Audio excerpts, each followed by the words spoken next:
Ian Thomsen joins us this morning on the show to talk NBA postseason. Ian, good morning. How you doing, man? Great, DA. How are you?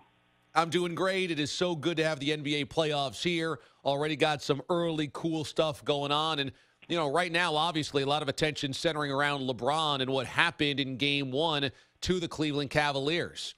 When you look at what happened in Game 1, do you think that's indicative of all of the problems we've kind of ignored this season simply because LeBron cleans things up? Yeah, that is a great way of putting it. I hold him absolutely blameless in this. He's trying to bail out the boat and propel it forward at the same time. So one hand doing one and the other hand doing the other. And I think he's going to get by the series. I think they're going to win it, but it's going to be a very difficult playoffs. You know, the further LeBron goes in this playoffs, DA, it's going to be one of these stories building up. Can this old guy in his 15th year who played every game and led the league in minutes and has done everything you could have asked of him, can he lead a bunch of young nobodies, apart from Kevin Love, to the NBA Finals? It's going to be I think people are going to look at LeBron in a new light as this series, as this playoffs goes along. If he's able to keep this team afloat and push them forward, because this is not what he signed up for, and yet here he is giving this team a chance to win in spite of everything. So who do we blame that on, that this Cavaliers roster is so flawed? I mean, do we have to hold LeBron accountable there for how this roster was built? Well, they were built to win now, and they did, and they've made the NBA Finals every year that he's been there, and then Kyrie Irving left. Now, it turns out Kyrie Irving wouldn't have been available to them anyway, but he left, and that changes everything. You take away Kevin McHale from Larry Bird, it changes everything, or take Kareem away from Magic, take Dwayne Wade away from LeBron in Miami. You take the number 2 player out of a championship team, the whole thing falls apart. It hasn't fallen apart yet. There isn't a single team in the East that's got more than 2 stars in it. And Cleveland's got 2 stars between Kevin Love and LeBron. And when you're comparing 2 of a kind, LeBron is the ace. LeBron is the one that breaks the tie. That's why I think in spite of their terrible defense, in spite of their inexperience and the youth of their roster, they still have a chance to win because there's no Warriors team, there's no Rockets team in the East. It's going to be really fun to see what LeBron can do as the underdog this year. Ian Thomsen joins us. In your book, The Soul of Basketball, you really do a deep dive into the season where LeBron, his first year with the Miami Heat, where they, of course, lost to the Dallas Mavericks in the NBA Finals. He had still been without a championship at that point in his career, nearing a decade in the NBA. What changed about LeBron and the trajectory of his career after that season? You know, the easiest way to explain it is to go back to Pat Riley and LeBron. And in July of 2010, the night of the decision, when LeBron had gone on TV and announced that he was taking his talents to South Beach and he turned himself into a national villain, the most hated athlete in America, he flew on a private plane. He actually had 2 private planes fly down to Miami, and Pat Riley told me that he went out on the tarmac to meet LeBron as the plane landed. This is late at night. It must have been really warm, July. And LeBron comes out, and they embrace. And Pat could feel the weight of this guy leaning on him. He was heartbroken, LeBron was. I mean, we think of a guy that's got everything going for him, but he was 25 years old.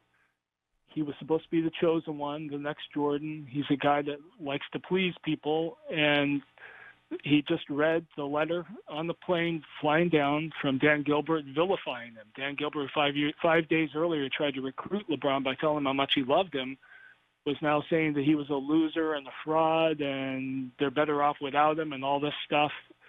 He'd been driven away from the only home he'd ever known. So here you have LeBron, who's desperate to fulfill his potential, his future, and you have Pat Riley, who's desperate to win championships as he had in the past. And they both need each other. They're embracing there. And the whole league changed as a result of it. Pat and the Heat taught LeBron how to win. turned him into this player that he is today. And LeBron renewed Pat Riley, the godfather of the 80s. The Heat won 2 more championships, and after Pat had pulled off the biggest coup we've ever seen in free agency. So it really all revolves around there. You know, the description of the book is about saving the league. And we look at the NBA right now in 2018, and it feels really healthy. It feels really well positioned. It feels like it is the sport of the next generation. And it might be the sport of this generation right now. Why in 2010, in that era, did it feel like, when you look back on it, that the league was in a precarious position? You know, the model was Michael Jordan, right? And when Michael Jordan made his last shot with the Chicago Bulls, the league was obsessed with finding the next Michael, who was going to replace him. First, it was going to be Kobe Bryant. Then it was settled upon as LeBron. LeBron was going to be the next Michael Jordan. He was the chosen one. When he was a junior in high school, he was on the cover of Sports Illustrated as the guy who was going to replace Jordan. When that guy, at age 25, is the most talented player in the history of the game, is also the most hated guy in America, that is a terrible model for a league going forward, especially a league at that time that claimed $1 billion worth of losses over a 3-year period, that claimed 22 of its teams was losing money, and they were heading for a lockout. There was a global recession going on at the time, and the NBA was getting ready to shut the league down, which they would do at the end of that season. So everything that we know now about the rivalry of the Cavaliers and the Warriors, and Steph Curry and his three-point shooting, and LeBron as this guy who really has replaced Jordan. He really is the new Jordan. None of that existed back then. All of that was really in doubt. And what happened during that season, and I'm able to tell the story thanks to a lot of people in the NBA opening up to me and confiding me, that changed everything. That put the league on the footing that we see today.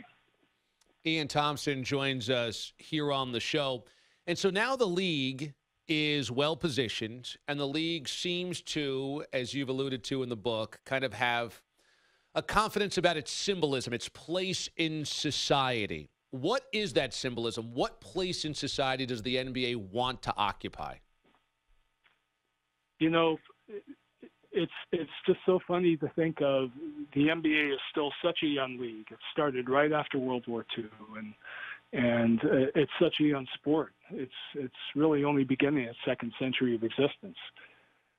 When you look at the other 2 major sports in our country, we know exactly what they are. We know baseball is the game of summer, right? And football is the game of war. So one game is sort of about peace and tranquility and timelessness, and the other is about military values. Everybody knows that about those 2 leagues.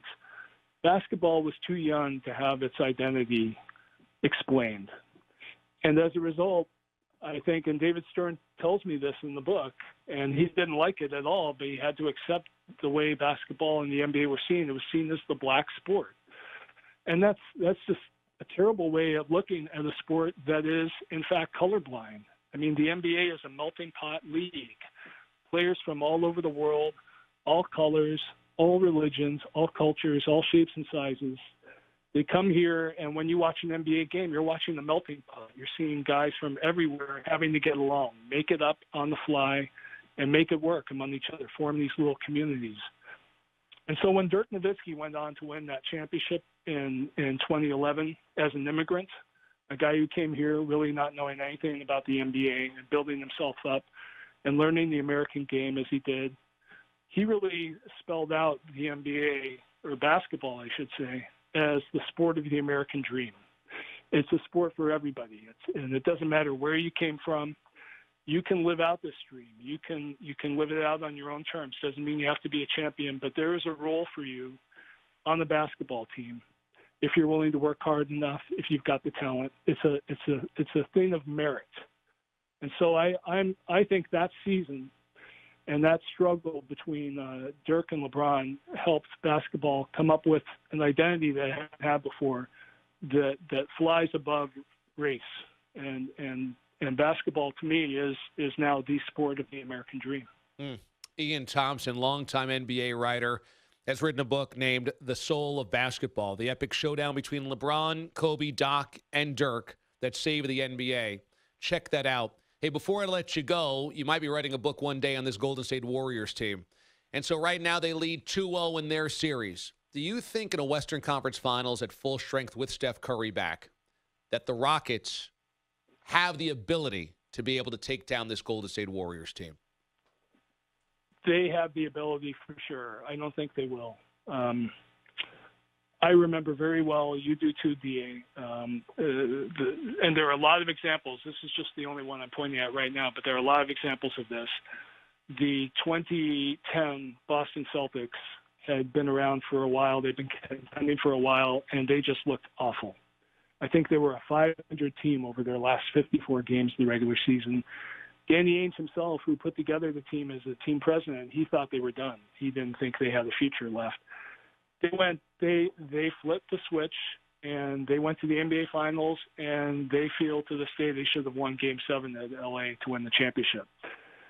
The Warriors just have spent the last 6 weeks between some injuries and just being bored, just wishing they could do away with the last month and a half season, just get on with the playoffs. And I think the hard losses they've had are just going to be inspiring to them and give them this kind of false narrative that they'll believe in their hearts that everybody's given up on them, and gives them even more motivation. They're the best team. They're the most talented team, the most experienced team. They're going to win it this year, I believe, as long as they're healthy.